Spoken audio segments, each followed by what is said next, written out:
रात का अंधेरा, आसमान में चमकता एक एस्टेरॉयड और एक डिनर पार्टी। देखने में सब कुछ सामान्य लगता है, लेकिन क्या यह रात सच में वैसी ही है जैसी दिखती है?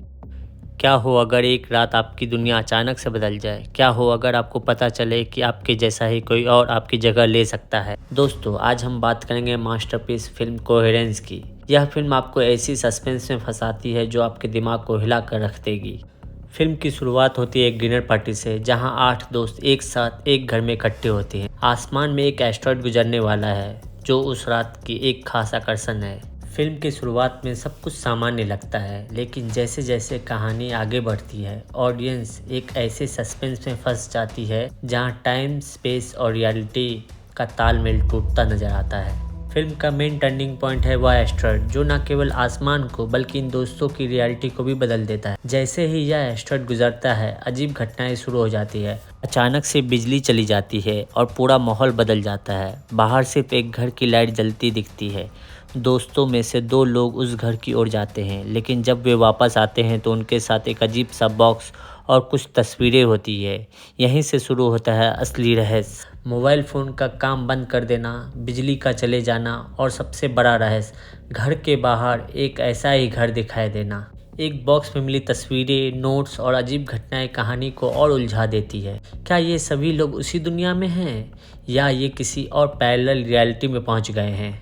अब इस डिनर पार्टी में हर किरदार को यह समझ नहीं आता कि वह किस ब्रह्मांड में है। उनके साथ जो लोग हैं वो असली हैं या किसी और ब्रह्मांड से आए हैं। अगर आप किसी कमरे से बाहर निकलते हैं तो यह ज़रूरी नहीं कि आप उसी कमरे में लौटे। हो सकता है आप किसी और पैरेलल यूनिवर्स में पहुंच गए हों।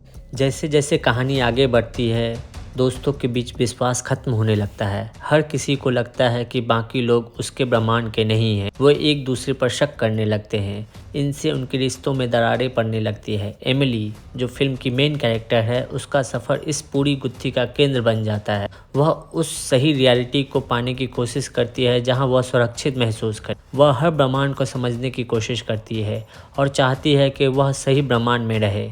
फिल्म का सबसे बड़ा ट्विस्ट तब आता है जब एमिली एक ऐसे ब्रह्मांड में पहुंचती है जहां सब कुछ बिल्कुल सही लगता है, लेकिन वहां वह अपने ही जैसे एक और एमिली को पाती है।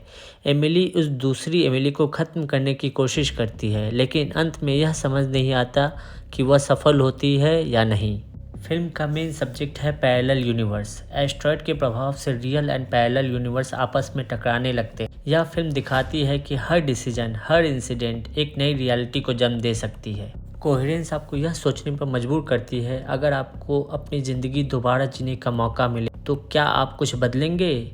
फिल्म का अंत ओपन है, जिससे ऑडियंस अपने खुद के कंक्लूजन निकाल सकते हैं। क्या एमिली सही दुनिया में लौट आई? यह दर्शकों पे सोचने के लिए बहुत कुछ छोड़ता है। कोहेरेंस केवल एक फिल्म नहीं, यह एक अनुभव है। यह हमें यह सिखाती है कि सच्चाई हमेशा कॉम्प्लिकेटेड होती है।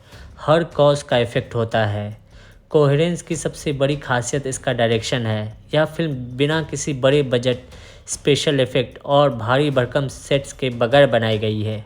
पूरी फिल्म में इम्प्रोवाइजेशन का इस्तेमाल हुआ है, यानी किसी भी एक्टर को पूरी स्क्रिप्ट नहीं दी गई जिससे उनके रिएक्शन असली लगे। कोहेरेंस एक ऐसी फिल्म है जो आपको शुरुआत से अंत तक अपनी कुर्सी से बांधे रखती है। यह फिल्म न केवल आपकी बुद्धिमत्ता को चुनौती देती है, बल्कि आपको खुद से सवाल पूछने पर मजबूर करती है कि आपकी रियलिटी क्या है।